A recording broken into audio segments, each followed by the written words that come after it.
이 모아타운으로 지정된 곳은 성동구의 사근동 같은 경우로 예를 들 수 있는데 투자 금액이 약 2억에서 3억 원대였었는데 제가 지금 말씀드린 이 시흥 일대는요 투자 금액은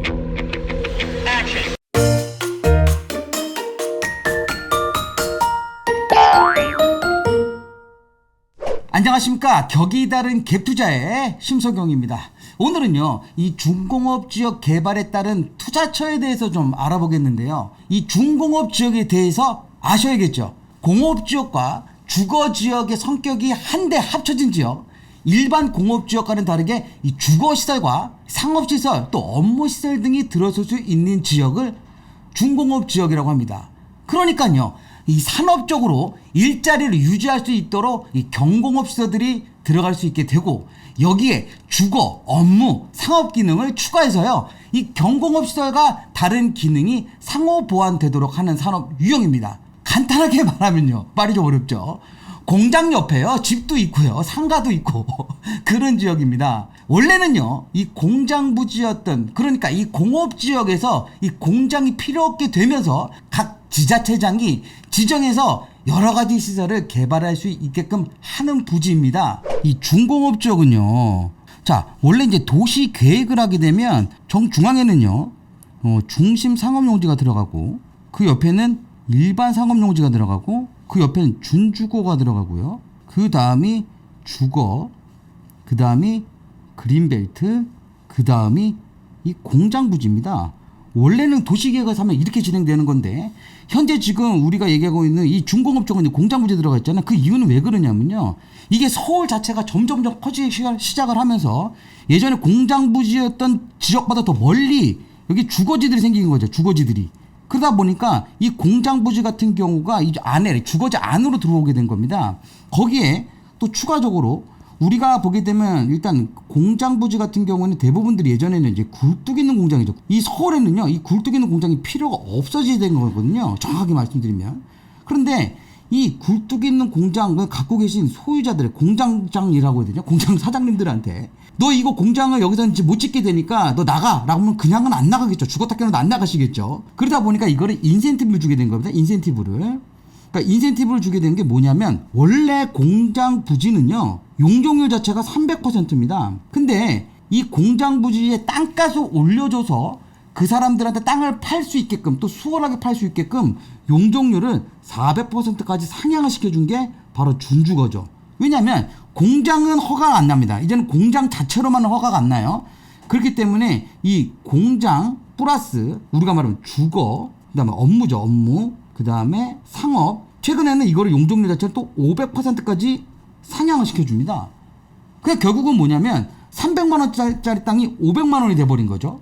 그러면서 여기 있는 공장 소유주들한테 이거 팔고 다른 곳으로 가라. 서울에서는 더 이상 이런 굴뚝 있는 공장, 이 오폐수가 나오는 공장들은 필요가 없으니 너네들 팔고 나가기 쉽게 만든 게 사실 이 준주거입니다. 그렇기 때문에 이 준주거는요, 저 개인적으로는 앞으로 한 10년 정도 후면 아예 없어질 땅이라고 저는 생각하고 있거든요. 그렇기 때문에 이런 중공업 지역에 대한 개발을 눈여겨보셔야 되는 겁니다. 그런데 그냥 집을 짓는 게 아니라요. 이 부지, 이 중공업 지역에다가 보게 되면 기존에 있던 공장에서 이 친구를요. 같은 땅에 밑에는 그대로 공장, 예를 들어 지식산업센터가 들어가고 이 위쪽으로는 주거, 아파트가 들어가고요. 또 한 동은 오피스텔이 들어가고 또 한 동은 예를 들어 업무, 오피스가 들어가는 이런 형태로 지금 허가를 내줘가지고 개발할 계획들을 잡고 있는 거거든요. 그렇기 때문에 이 공장 부지에 대해서는 인기가 상당히 높습니다. 그래서 저는 이 중공업 지역에 투자 시 큰 공장 주변으로 말씀을 많이 드렸는데 그 이유는요. 아무 곳이나 개발이 되는 게 아니라 이 중공업 지역에서도 이적지와 유보지로 나눠지는데 이적지에는 아파트를 건립할 수 있지만 이 유보지는요. 지식산업센터만 가능하기 때문입니다. 하여튼 그러다 보니까 이 중공업지는 서울에 필요가 없는 용도로 마지막으로 개발을 할 수밖에 없는 그런 곳이기 때문에 인기가 상당히 높은데 그러다 보니까요. 투자 금액은 만만치 않습니다. 서울에서 가장 넓은 중공업지는 서울의 이 서남권에 몰려 있습니다. 영등포, 구로, 금천, 강서에 밀집이 되어 있는데 그럼요. 이 서울시에서는 이 중공업 지역들, 이 친구들을 어떻게 개발을 생각하고 있는지가 중요합니다. 발표한 내용이 있는데 지금 이 파란 색깔로 되어 있는 곳들이 이제 중공업 지역입니다. 서울 면적의 전체 약 3.3%가 정도가 되는데 그 지역들 중에 가장 많은 곳이 바로 이 서남권이거든요. 이 서남권 일대가 지금 가장 많이 모여 있고, 그 다음에 성수동 일대, 그리고 도봉, 그 다음에 창동 일대, 이 일대가 좀 모여져 있는데, 자, 개발에 대한 부분을 좀 말씀드리게 되면 영등포 권역이요, 가장 중공업 지역으로서는 서울에서 가장 면적이 넓습니다.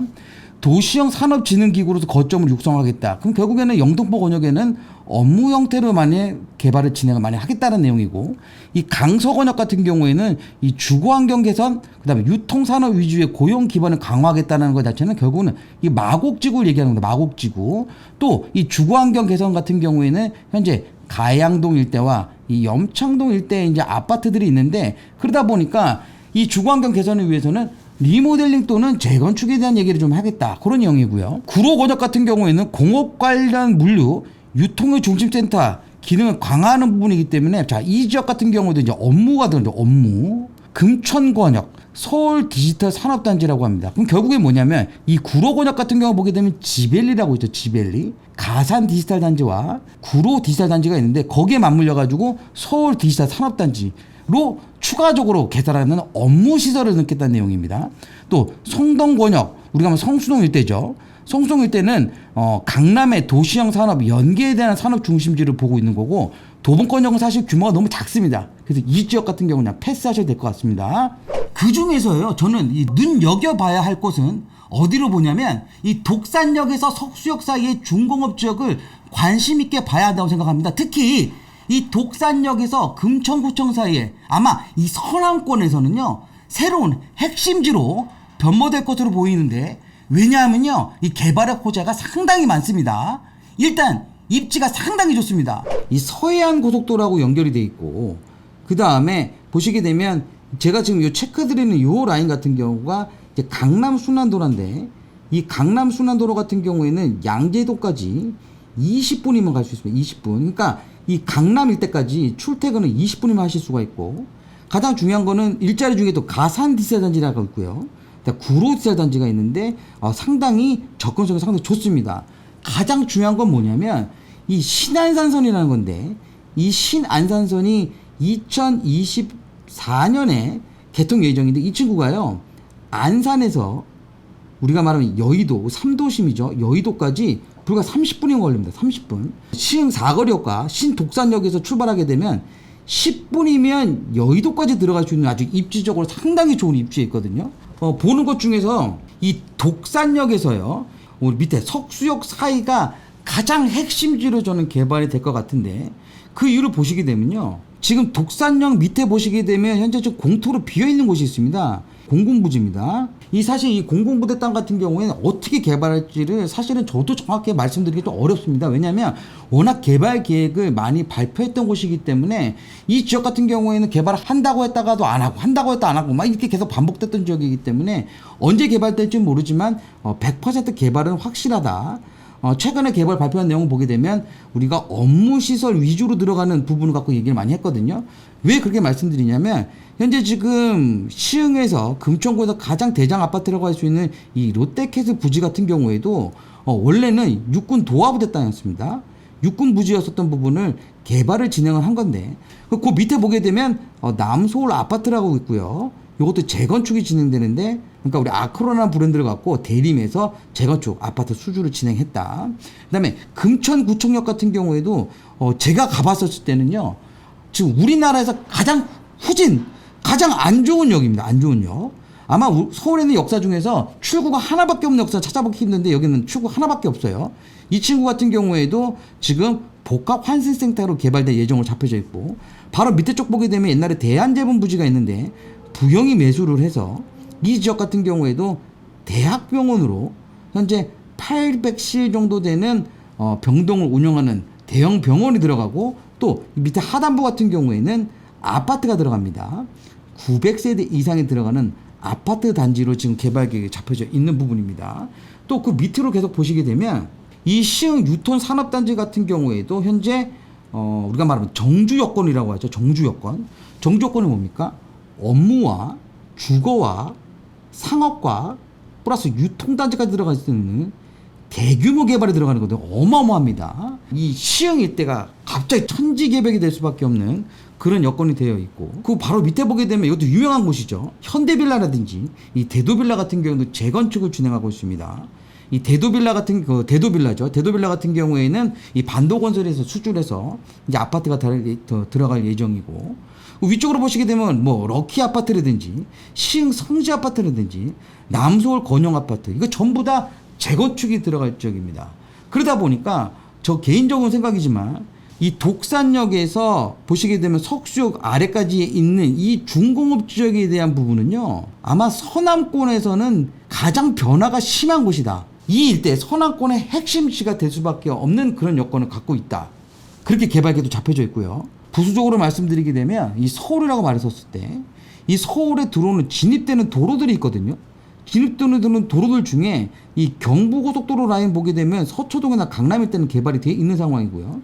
또 중부고속도로 라인에 들어오고 있는 고덕동이라든지, 그 다음에 고속도로를 제외한 나머지 일반 도로 같은 경우에도 창동이라든지, 그 다음에 고양에서 들어오는 수색이라든지 아니면 상암이라든지 김포에서 들어오는 마곡이라든지 이런 지역들 전부 다 개발이 됐거든요. 하지만 이 서해안 고속도로 라인에 들어오고 있는 이 시흥은요, 아직까지 개발이 진행이 되지 않고 있다. 그런데 이 지역이 원래부터 개발이 안 됐던 지역이 아닙니다. 아까 말씀드렸던 시흥 유통산업단지 건너편에 보게 되면 지금 시흥 3동과 시흥 5동 일대가 있는데, 사실 이 지역 같은 경우에는 예전에 3기 뉴타운 지역이었을 거예요. 그때 당시 3기 뉴타운 지정됐던 2000년도 중반에는요, 아파트가 거의 없다고 보시면 될 것 같아요. 아파트가 거의 없다 보니까 사업성에 대한 보장을 할 수 없었던 부분들이죠. 그러다 보니까 사실 조합원들에 대한 의지가 좀 약했다. 그래서 해지가 됐던 부분이고, 해지가 된 다음에 재정비 촉진지구로 지정이 됐었는데, 그 중에서도 현재 재개발을 진행하기 위한 필수 요건과 선택 요건이 있는데, 이 두 가지가 합당하지가 않았었기 때문에 개발을 못했던 부분이었었거든요. 하지만 지금 현재 보게 되면 소규모 정비 사업 선도구역으로 이 두 군데가 진행을 하고 있다고 보시면 될 것 같습니다. 근데 중요한 거는 이 지역보다도 앞으로 메인이 될 수 있는 지역은 바로 이 독산역에서 이 금천구청 요 사이가 가장 시흥 사거리 일대, 이 블록 자체가 사실은 가장 메인이 될 수 있는 자리라고 생각을 하고 있거든요. 그러다 보니까 이 시흥 사거리, 우리가 말하는 신안산선이 들어가는 이 시흥 사거리역과 신독산역이 들어가고 있는 이 독산동, 이 사이에 있는 이 저층 주거지가 개발이 될 수밖에 없는 그런 여건을 갖고 있다. 왜냐하면 이 개발이 진행되면서 실질적으로 여기에 대한 배후 도시가 생겨야 되는데, 그 지역으로서 가장 입지가 좋은 지역입니다. 그렇기 때문에 현재도 보시게 되면 이 시흥 사거리 기준으로 해서 신안산선에 시흥 사거리 역이 생기고, 그 오른쪽에 현재 보게 되면 신속통합 민간 재개발도 진행을 하고 있고요. 그 다음에 소규모 주택 정비 선도구역, 즉 모아타운이라고 지금 얘기를 많이 하고 있는데, 여기 또 구역이 지정돼서 진행을 하고 있습니다. 거기에 맞춰가지고 현재는 구역이 지정되어 있지 않지만 혜태공원을 기준으로 해서 1블럭, 2블럭, 3블럭으로 현재 역세권 개발에 대한 현재 타당성 조사가 들어가 있고, 제가 지금 체크해 드리는 이 지역 같은 경우가 최근에 지자체에서 신속통합 민간 재개발 또는 모아타운으로 개발을 하기 위해서 사업 설명회를 진행했던 곳입니다. 그렇기 때문에 이 시흥 사거리 주변으로 해서 이 우측편에 대한 부분을 좀 눈여겨보셔야 되는 지역이다, 이렇게 말씀드리고 싶습니다. 특히 이 지역 같은 경우에는 유성은 금천구청장은요, 최근 정부의 주택 정비 사업 완화 정책 발표로 재개발, 이 재건축에 대해 주민들의 관심과 기대가 증가하고 있다면서 금천구의 여건을 고려한 주택 정비 사업이 원활하게 추진될 수 있도록 적극 지원하겠다고 말한 지역으로 개발이 활발하게 진행될 것으로 보여지고, 이렇게 주민들에게 사업 설명회를 한 후에 이 모아타운으로 지정된 곳은 성동구의 사근동 같은 경우로 예를 들 수 있는데, 그곳은요 아파트를 짓기에도 폭이 상당히 좁은 지역에도 불구하고 포함시켜서 이번에 지정이 됐죠. 그것 같은 경우에는 투자 금액이 약 2억에서 3억 원대였었는데, 제가 지금 말씀드린 이 시흥 일대는요 투자 금액은 3천에서 5천만 원 사이면 가능한 지역입니다. 투자 전문가로서 봤을 때 이 지역은요, 이렇게 개발이 되면서 가격이 안 오를 수가 없는 지역 중에 하나죠. 임의로 제가 이 지역을 모아타운으로 진행됐을 경우에 사업성을 한번 봤습니다. 제가 말씀드린 시흥동 일대의 모아타운으로 진행됐을 경우에 이 지역의 사업성을 한번 보겠는데, 제가 임의적으로 구역을 지정을 한 겁니다. 임의적으로 구역을 지정을 했는데, 그 지역에 보게 되면 전체 면적은요 21,542평이고요 전체적인 세대수는 980세대입니다. 그걸 보시게 되면 노후도 같은 경우에는 현재 57.2%고요. 그러니까 우리가 모아타운을 진행할 수 있는 노후도 56% 이상을 충족하는 지역으로 보시면 될 것 같습니다. 또 호수 밀도도 1헥타르당 60호 이상이기 때문에 이것도 충족한다. 그렇기 때문에 모아타운으로 개발된 전혀 문제가 없기 때문에 지자체에서 사업 설명회를 진행을 한 겁니다. 그 지역 같은 경우가 보게 되면 전체 세대수가 980세대인데 이 980세대를 우리가 모아타운으로 개발했었을 때 그냥 용적률 250%로만 진행한다고 진행했었을 경우에 여기에는요 세대수가 무려 2154세대가 아파트로 변모될 수 있는 지역이기 때문에 사업성 자체가 상당히 좋다고 보시면 될 것 같습니다. 투자 금액이 적으면 그러니까 싼 게 비지떡이라고 생각하실 수도 있는데 저는 그렇게 생각하지 않거든요. 이 지역은요 주변의 변화가 상당히 심한 곳입니다. 거기에 따라서 이 거주자의 수준이 변화될 것이며 이 변화에 인한 개발의 압력과 혹시 개발이 진행이 안 되더라도 이 주변의 주거 환경에 따른 이주 수요자가 상당히 많을 지역으로 소액으로 접근하시기에는 서울에서는요 이만한 지역을 찾아보기는 힘들 거라고 보고 있습니다. 자, 이제는요 제가 정리해 드리도록 하겠습니다. 첫 번째, 이 중공업지역 개발에 따른 주변의 배후지를 노리셔야 됩니다. 두 번째는요 이 교통의 변화가 있는 곳, 세 번째는 주변에 변화가 시작된 곳이어야 됩니다. 그러니까 개발도 하는 곳이고요 또 추후에 이주 수요도 생기는 곳, 그런 곳이죠. 네 번째는요 이 저렴한 금액으로 부담 없이 투자가 가능한 곳을 알아보셔야 됩니다. 이 네 가지 요건을 생각하신다면 저는요 이 금천구 시흥을 무조건 관심을 가지셔야 된다고 생각이 듭니다. 오늘 준비한 거는 이걸로 마무리 짓도록 하겠습니다. 자세한 부동산 상담 문의는 전화를 주시고 좋아요와 구독도 부탁드리도록 하겠습니다. 저는 다음 시간에 뵙겠습니다. 격이 다른 갭투자의 심석영이었습니다. 감사합니다.